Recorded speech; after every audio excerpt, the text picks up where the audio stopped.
Bonjour à tous, c'est David, bienvenue dans cette nouvelle vidéo. Aujourd'hui, je vais vous parler des laits végétaux. Alors, on n'a plus le droit d'appeler ça des laits végétaux d'après la réglementation, parce que c'est pas du lait. Le lait, ça doit venir d'un animal, d'une vache, d'une chèvre, d'une brebis. Mais voilà, je continue à parler de laits végétaux parce que vous savez de quoi je parle.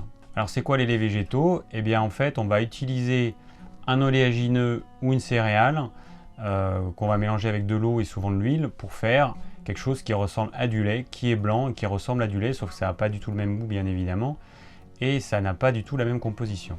Alors dans le milieu naturel, les laits végétaux ils sont beaucoup utilisés.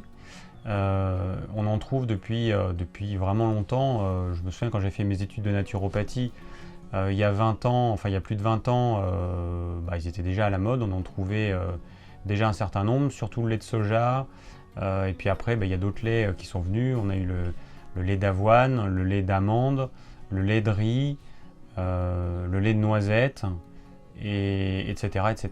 Voilà, donc ça a été décliné avec différentes céréales et différents oléagineux. Alors pourquoi consommer des laits végétaux? Et comme pas mal de choses, on va prendre un ersatz d'un aliment qui n'est pas sain. Donc moi je déconseille de consommer du lait animal parce que c'est pas du tout un aliment qui est adapté à nous. Donc déjà on n'est pas fait pour boire le lait d'une autre espèce, ça c'est évident, parce que les hormones qui sont produites par la mère du veau sont faites pour le veau, elles ne sont pas faites pour l'humain, que ce soit un enfant ou un adulte. Ensuite, le lait il va contenir des éléments qui sont pro-inflammatoires, il va contenir certaines protéines qui vont ressembler à des protéines de notre corps, et comme notre intestin c'est une passoire, ces protéines vont passer dans le sang, et du coup notre corps va attaquer ces protéines comme des agents étrangers, ce qui est tout à fait normal, sauf que les anticorps qui vont être produits pour attaquer les protéines du lait, dans certains cas, elles vont attaquer des organes de notre corps, comme par exemple la thyroïde, comme le pancréas, comme des articulations, enfin le cartilage articulaire.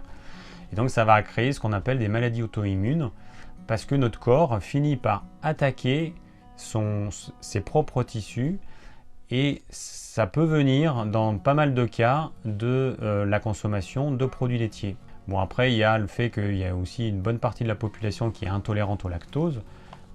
Passé 3 ans, enfin je ne me rappelle plus de l'âge exact, mais passé quelques années, notre corps il arrête de produire une enzyme qui permet de dégrader le lactose, qui est le sucre qui est contenu dans le lait, et du coup on devient intolérant au lactose parce qu'on n'a plus l'enzyme qui nous permet de le digérer correctement. Alors logiquement, on pourrait quand même se dire que si la nature a prévu de nous retirer la capacité de digérer le lait, c'est pas pour rien, c'est peut-être qu'on ne devrait pas en consommer tout simplement. Donc c'est génial, les industriels ils ont produit des laits sans lactose, donc comme ça on peut en consommer. Alors on n'a plus le problème du lactose, mais on va voir le problème des protéines qui sont contenues dans le lait, et puis le fait que les laits ils sont produits de façon industrielle et que c'est vraiment des choses mauvaises pour la santé. En plus ils sont pasteurisés ou stérilisés, donc c'est encore pire parce que les molécules vont être modifiées et ne seront plus reconnues correctement par le corps qui ne pourra plus les digérer correctement. Donc on ferme la parenthèse sur les laits animaux. Revenons aux laits végétaux. Donc les laits végétaux, ils vont être utilisés, alors ça va être par exemple pour les enfants, pour leur céréales du petit déjeuner. Donc ce que je déconseille formellement, les céréales du petit déjeuner, c'est du sucre, du sucre, du sucre. C'est des produits industriels, c'est avec des farines raffinées, c'est des vraies cochonneries. Donc les céréales du petit déjeuner, c'est à bannir complètement, mais ça peut être utilisé pour ça peut être utilisé pour manger avec un muesli. Donc là encore une fois, le muesli, si vous le faites vous-même avec une seule variété de flocons, avec des oléagineux et pas de fruits séchés, et puis pas de miel, et puis pas de confiture, ça peut aller. Mais il faut le faire quand même cuire, parce que sinon vos céréales seront partiellement indigestes, donc ça va vous poser des problèmes digestifs, puis ça va vous demander beaucoup d'énergie pour digérer ça. Donc finalement, personnellement, je vois pas trop l'intérêt des laits végétaux. L'autre problème, c'est que si vous buvez le lait qui est issu d'un oléagineux ou d'une céréale, vous ne pourrez pas le mâcher. Parce que normalement, une céréale, ça se mâche de façon à ce que la salive puisse bien s'imprégner dans la céréale et donc qu'elle puisse être prédigérée. Que ce soit une amande, que ce soit de l'avoine par exemple, ça a besoin d'être prédigéré parce que les glucides complexes ont besoin d'être prédigérés par la salive. Or, si vous buvez ce lait végétal, eh ben, vous allez le boire comme ça et la salive n'aura évidemment pas le temps d'insaliver les glucides complexes qui sont contenus dedans. Après, il y en a qui vont utiliser des laits végétaux pour faire des pâtisseries. Alors, je vais rappeler quand même comment est fait un lait végétal. Donc, un lait d'amande, c'est des amandes qui vont être mixées avec de l'eau. Bon, c'est assez simple, ensuite on filtre pour garder que la partie est vraiment liquide. Un lait de riz, c'est du riz cuit qui va être mixé avec de l'eau. Un lait d'avoine, c'est des grains d'avoine, on peut le faire avec des flocons d'avoine, mais sinon c'est de l'avoine qui est cuit et ensuite qui est mixé avec de l'eau. Alors on rajoute un petit peu de sel, des fois un petit peu de sucre et un petit peu d'huile. Surtout dans les laits végétaux de céréales, comme le riz, l'avoine notamment. On rajoute systématiquement notamment un petit peu d'huile. Bon, à la limite, c'est pas trop problématique, mais c'est juste des céréales cuites qui ont été mixées avec de l'eau. Donc, quand une personne va faire, par exemple, une pâte à crêpes, je rappelle que la pâte à crêpes, c'est des œufs, de la farine, alors du lait si vous mettez du lait, sinon on va mettre de l'eau, ou alors si vous mettez un végétal, un lait végétal, c'est de l'eau, de la farine cuite, et en fait, au final, ça n'a strictement aucun intérêt d'utiliser dans vos pâtisseries un lait végétal. Si vous mettez de la farine, eh ben, vous allez avoir, il suffit juste de mettre de l'eau en fait. Ça n'apporte rien en fait.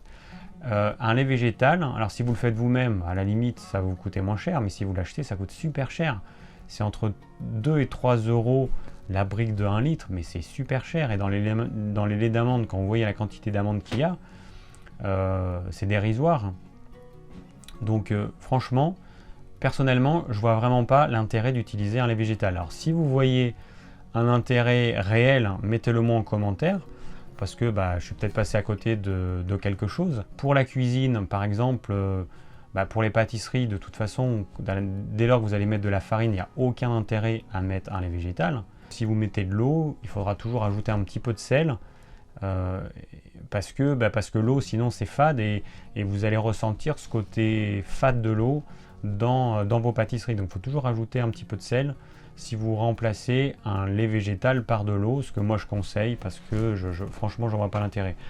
Vous mettez en fait dans votre lait d'avoine, il y a du sel, donc il y a de l'eau, du sel, de l'huile et de l'avoine. Et bien dans votre pâtisserie, vous allez rajouter un petit peu de sel, un petit peu d'huile, ensuite la farine que vous allez mettre pour faire votre crêpe, votre gâteau, etc. Et vous aurez exactement la même chose que ce qu'il y a dans votre lait d'avoine, sauf que ça ne vous aura pas coûté 2 euros. Alors ensuite, attention aux personnes qui veulent remplacer pour leurs enfants le lait animal, donc que ce soit le lait maternel ou le lait de vache, par un lait végétal. La composition elle est complètement différente, ça n'a rien à voir.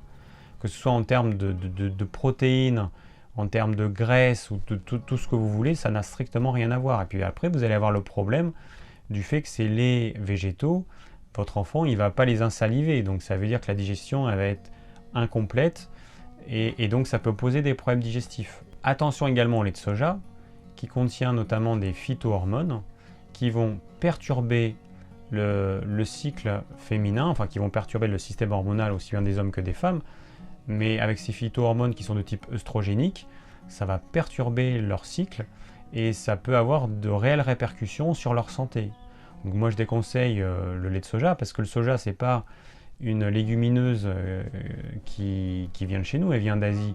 Sauf que les Asiatiques, ils consomment le soja depuis des milliers d'années, donc ils ont le bagage enzymatique nécessaire pour pouvoir métaboliser le soja. Nous, c'est pas du tout notre cas. Donc vous l'aurez compris, les laits végétaux, je suis pas du tout pour. Je trouve que ça coûte cher et que ça n'a aucun intérêt. Et qu'en plus, ça peut entraîner des perturbations digestives parce que les céréales et les oléagineux qui sont sous forme liquide ne vont pas être insalivés. Merci d'avoir suivi cette vidéo, j'espère qu'elle vous aura plu et qu'elle vous aura apporté des informations supplémentaires sur les laits végétaux et qu'elle vous permettra de les consommer différemment ou peut-être de cesser de les consommer parce que vous vous rendrez peut-être compte que finalement ça vous sert strictement à rien ou peut-être que ça vous crée un inconfort digestif. Si vous avez des questions, n'hésitez pas à les laisser en commentaire. Si vous désirez recevoir gratuitement mes conseils pour une alimentation saine, cliquez sur le lien ci-dessous. Et je vous dis à très bientôt pour de nouvelles vidéos.